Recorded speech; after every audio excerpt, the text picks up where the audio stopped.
Olha a Poça, trabalhou, lá vem os caras, bateu pro gol, é gol! É gol, é gol, é gol, é gol, é gol, é gol, é gol, é gol, é gol, é gol. Pablo! Gol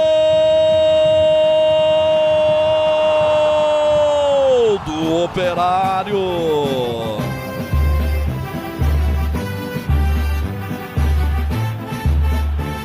Com a contribuição da Poça d'Água. Bola foi lançada para a grande área. O zagueiro da Ponte esperava num ponto, ela foi para outro. Mas ele furou também. No que foi tentar chutar, a Poça parou a bola, tirou a velocidade e a direção da bola. E aí, cara, não deu pro Lucas Cunha tirar. E o Pablo chegou, bateu forte de perto à direita, ela ganhou uma certa curva, foi morrer no fundo do gol de Vinícius. Pablo não perdoa, Pablo marca, ele é fatal, é letal, empata para o Fantasma.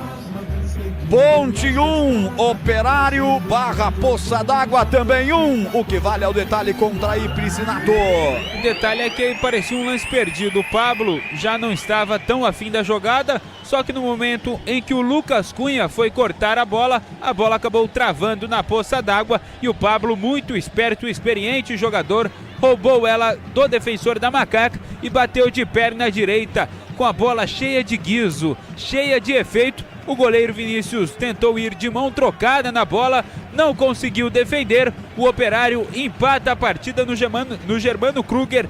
Pablo, o quinto gol dele nesta Série B, Roger.